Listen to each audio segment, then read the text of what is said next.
الحمدللہ رب العالمین والصلاة والسلام علی سید المرسلین اما بعد فاعوذ باللہ من الشیطان الرجیم بسم اللہ الرحمن الرحیم۔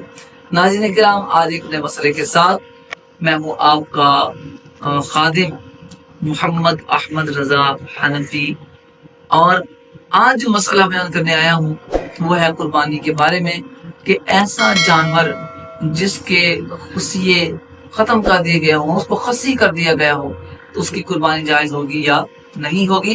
تو میرے دوستو، عرض اس بارے میں شرعی حکم بتاتا چلوں آپ کو، لیکن اس سے پہلے آپ ہمارے چینل کو سبسکرائب بھی کر لیجئے، اس کی جو پوسٹوں کو شیئر بھی کیا کریں اور کمنٹس بھی دیا کریں۔ آپ کی کمنٹس بھی ہمارے لیے جو ہے وہ کافی حوصلہ افزائی کا باعث بنتے ہیں۔ تو چلتے ہیں اپنے مسئلے کی طرف۔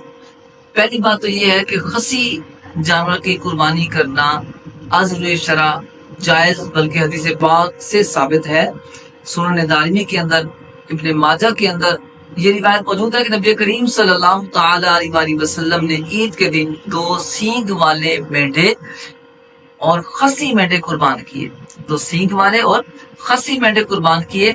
آپ نے ان کو ذبح کرنے سے پہلے قبلہ کی طرف لٹایا اور آپ نے یہ دعا پڑھی، انی وجہت وجہی للذی فطر السماوات والارض علی ملت ابراہیم حنیفا وما انا من المشرکین ان صلاتی ونسکی ومحیای ومماتی للہ رب العالمین لا شریک لہ وبذالک امرت وانا من المسلمین اللہم منک ولک عن محمد و امتہ بسم اللہ واللہ اکبر۔